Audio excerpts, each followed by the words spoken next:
Alright, so nandito na yung bigas na kung saan ito yung pangako kay Rudy Mendoza. Siya po yung parking boy dyan sa may Magsaysay Avenue, sa may tapat lang ng Graceland. So sabi ko sa kanya, bibigyan ko ng konting tulong si Kuya Rudy. So sa pamamagitan ni Pinoy Farmer, ayan, mabibigyan namin siya ng konting tulong para sa kanyang pamilya. So papunta na ako, sana nandoon siya sa location na kung saan ko siya nakita.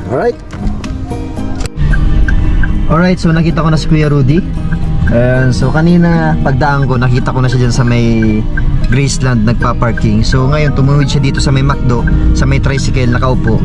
Siguro papahinga.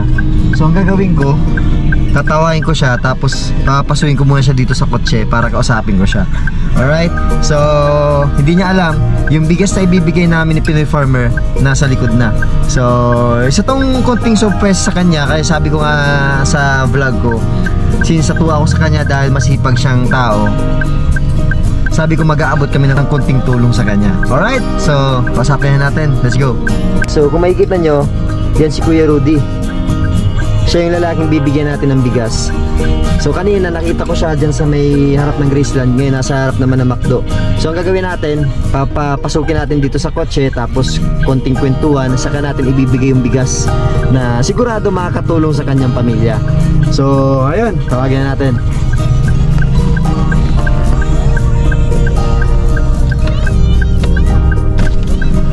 Kuya,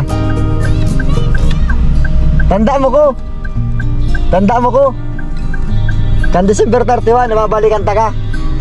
Na may tataw ka sa imo. Sakay na may sa kotse. Siya akong po sir, baka po hanapon po ako na ako. Hindi man kita mahali, hindi lang kita. Oo. Kamusta kuya? Okay man po. Okay man. So kamusta si New Year mo? Actually, ako si nag-vlog sa imo kang nakaagi, December 31. So nailing ta ka dyan. Tapos ngunyan, pinagtabang-tabangan may para tawang kang dikit na tabang. Alright, kasi kang nahiling may ka talagang naugma kami sa imo. Kasi di ba December 31 to? Po, kapunin po kami katoy sir sa pili po, duman po sa magurang ko po. Duman po kay Man New Year. Man New Year. Tapos nahiling ta kay Dio, New Year na. Man New Year na balan, yaong ka paigdi sa may itinang po para parking ngunyan. Kamusta man ang buhay? Okay man po, nagkatsaga-tsaga po sa pagparking po. Pira man ang kita sa rong aldaw. Minsan po, minsan po pag maloya po, nagpi-300 na po. Nagti 300. Tapos pirang aki mo? Bali po, ang aki ko po niyan po sa agong ko po ngunyan, saro po. Tapos, nabistado ko po yan, may tulong aki na po. Okay. Kaya, tapos ako po ang nagbubuhay sa mga aki. so ibig sabihin apat. Po. Tapos itong apat na to magkairibala ka mo sa harong. Tapos diyan ka muna kay Stars Kararayan. Sa arong po kang magurang po kang agong po. Diyan sa Kararayan. Sa ngunyan po nga ni, nagpuplano po kayo magkakualaman ni maupahan po. Maupahan. Makasara sa diri naman po kayo. Pinapali naman po kami doon sa pamilya po. Diyan sa may Kararayan. Po, sa may Laprisa po, sa Block 7 po. Tapos pag ika talaga nagpa-parking day, pero may mong kaibahan na ago mo. Po, duwa po kaya kami, digdi po ako sa McDo, tapos siya po sa Graceland. Okay. Actually, kang last night, hinanap ta ka kasi sabi ko sa guard, di ba sabi mo sa guard ako maghanap sa imo. Sabi ko, saan ko daw ka ang harong ka to. Tapos sabi magkang guard, baka asar sa aga, yaon man ito. Kaya sabi ko, pig-timingan ko unyan. So unyan kuya, may tataw ko sa imo, pero ang nagtao kayo niyo si Pinoy Farmer, sa Romana Vlogger, hindi sa Camarines Sur. So nagpataw sa imo ning dikit matabang.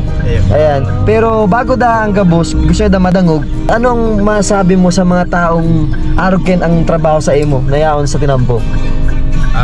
Ang masasabi ko lang po sa mga kapwa ko kong parking boy na nagpa-parking po kayo pare-parehas, kung ano man po ang mawalat po sa motor po kang may kansalere, kung sakaling nagmamadaling lumawag sa lalaugan, dahil po pakiaraman na kayo pong ibalik po ninda sa may kansalere po. Kasi mayo man pong ibang aanaban po kayo, kami pong mga parking. kamo nangyari na yan.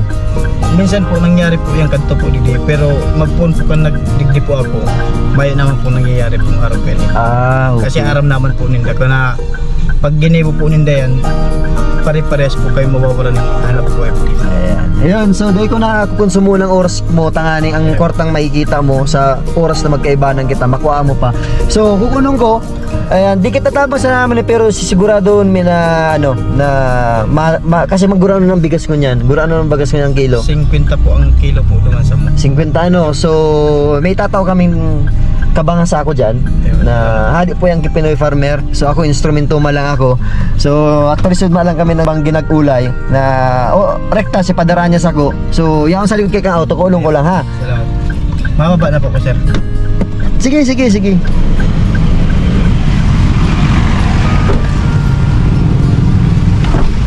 So ito na yung bigas. Ayan na kuya si Bagas. Oh, kuno mo lang kuya. Ayan. So, dahil ko alam pa kami magsunod pa kayan na itataw sa imo. So, maulay pa kami kang grupo ko. So, kung sakali man, hanapon mi ka duman sa lugar nindo. Ayun, sa La Presa. Ayan po, sa Lapre po sa Palaw po sa may waiting shed po, sa may Okay. Block 7 po. Ah, sige. Madam, si pangako kung tabang sa indo, nino. Di ba, gas? Ayun po. So, dahil ako mahaloy. Tol, naibigay ko na yung bigas. Oh, laka-vlog ka ngayon. Ayan, so naibigay ko ng bigas. Dala ni Kuya Rudy. Ayan, so sabi ko, bigay mo yon, bigas na yon. Meron pa tayong 25 kilos na bibilhin. Ayun, kung sakali, sa iba naman natin ibibigay. Okay, kung ano ba dyan? Sige, kamusta ka? Okay na. Okay na. Okay na. Naahon ko na. Ahon mo na. Ingat sunod tol. Maraming salamat. Tapos maraming salamat daw sabi ni Kuya Rudy. Alright. Walang problema, anytime. Okay. Sige tol. Salamat.